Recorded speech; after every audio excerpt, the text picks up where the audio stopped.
Hi friends, good morning. কেমন আছো সবাই? আশা করবো যে যেখানে আছো খুব খুব ভালো আছো, সুস্থ আছো। আর আমিও ভালো আছি। নতুন দিনে নতুন আরও একটি ব্লগ ভিডিওতে তোমাদের সকলকে জানাই আরও একবার আমার চ্যানেলে অনেক অনেক স্বাগত আর অনেক অনেক ভালোবাসা।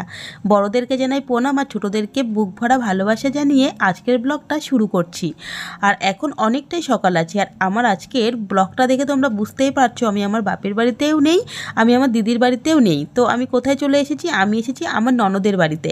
আর আমার ননদের বাড়িতে এসে আমি ফার্স্ট ঘুম থেকে উঠে যে কাজটা করি সেটাই আমি করছিলাম, আর সেই সাথে তোমাদের সাথে শেয়ারও করছিলাম ভিডিও করে।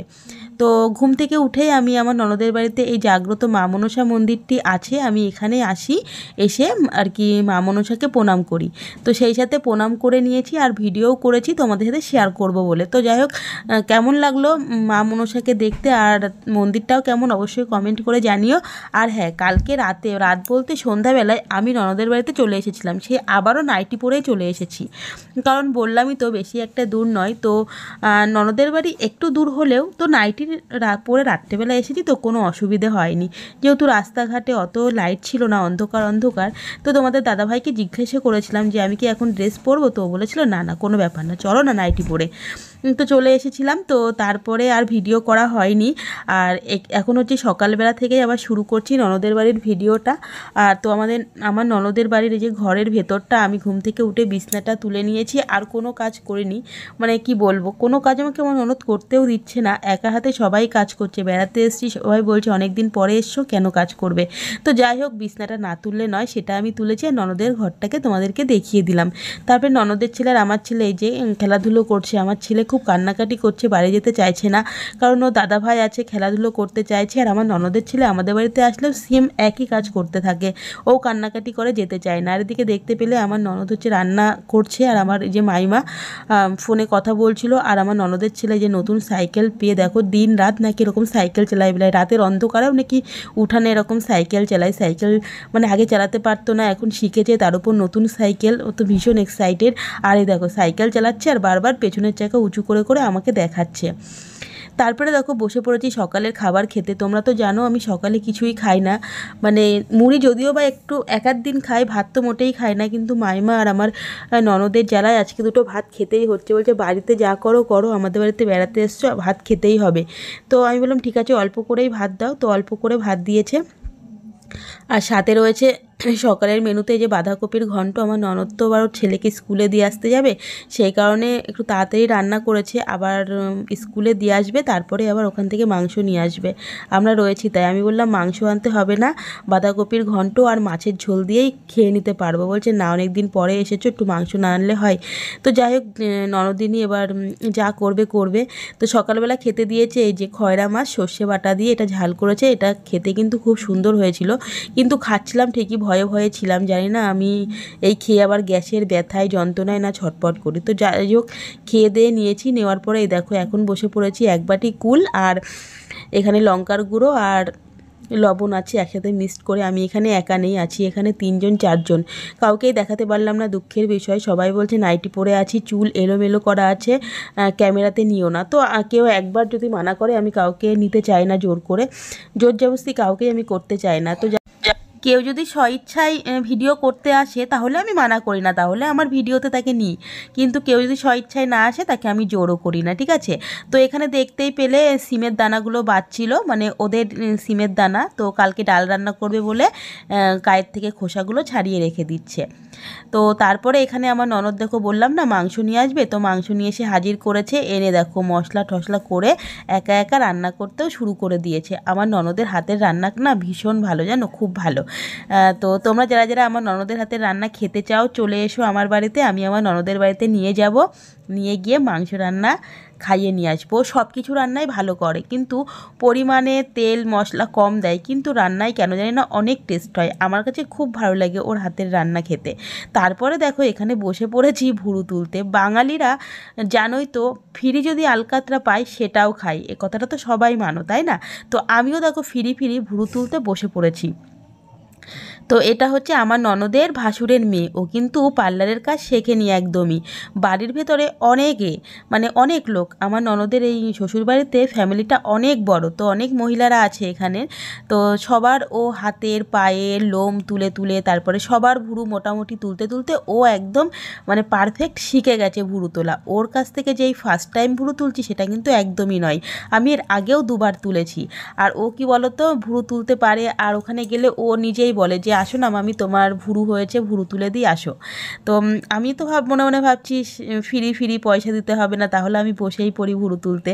তারপরে আমি বসেও পড়েছি, আর দেখো ভুরুটা কত সুন্দর করে তুলে দিয়েছে, আমার তো খুব পছন্দ হয়েছে। আর আমার কপালটা লাল টকটক করছে। ভুরু তুলতে ভালোও লাগে, আবার ব্যথা যখন লাগে তখন খুব কষ্টও হয়, জানো না তো। তারপরে আমার ননদের বাড়ি তো রোডের পাশে, আমি তো আগের ব্লগেও বলেছি। তো এবার রাস্তা দিয়ে যাচ্ছে গঙ্গা ভরতে, দেখো কত মানে মহিলারা যাচ্ছেন।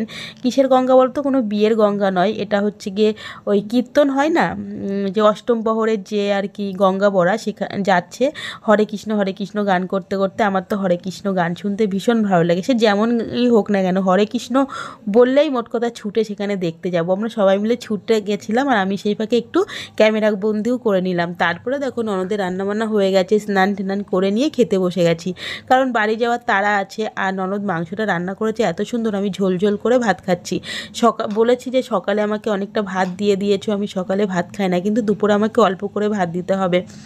তো সেই জন্য আমি অল্প করে ভাত নিয়েছি, কারণ কি বলতো, অনেক অনেক ভাত খেলেই হবে না, খেলেই যে হবে সেটা নয়, কারণ আমি অসুস্থ হয়ে পড়লে তখন কি হবে, তাই না? সেই জন্য আমাকে সবসময় বুঝে বুঝে খেতে হয়। তো এইবার দেখো আমরা খাওয়া দাওয়া করে একদম দেরি করে নিই, সোনার বিকালে পড়া আছে, পড়াটা ধরবো বলে আমি আর সোনা বেরিয়ে পড়েছি।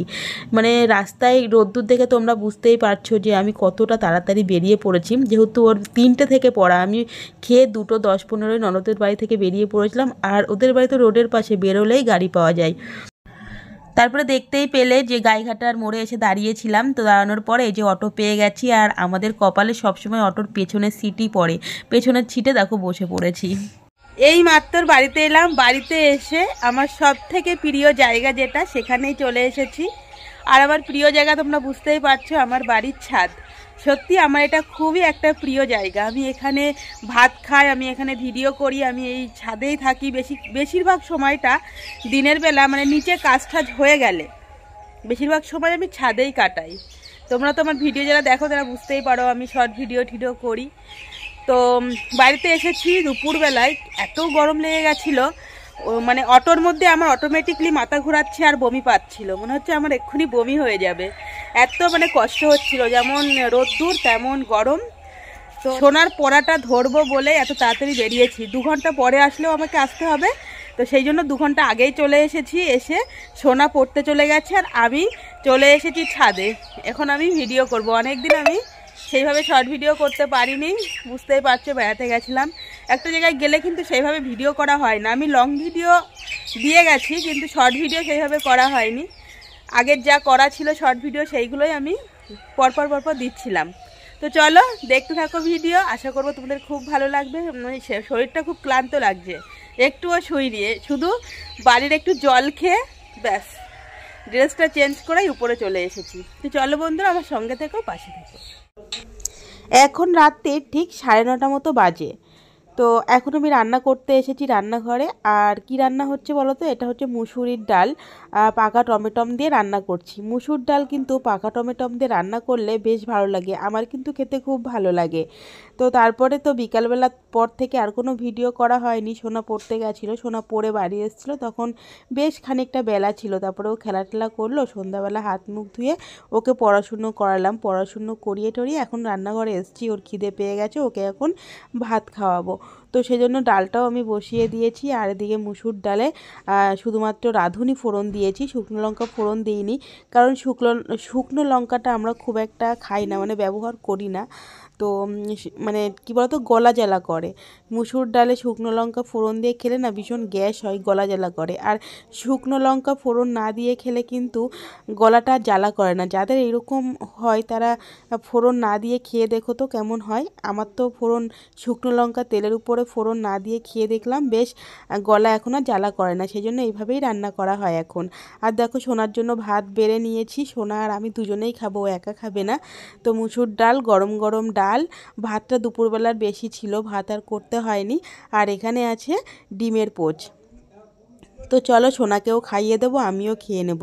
আজকের ব্লগটা এতটুকুই ছিল। যদি তোমাদের ভালো লেগে থাকে অবশ্যই লাইক কমেন্ট শেয়ার করতে একদম ভুলো না। আর তোমরা খুব ভালো থেকো, সুস্থ থেকো। টাটা।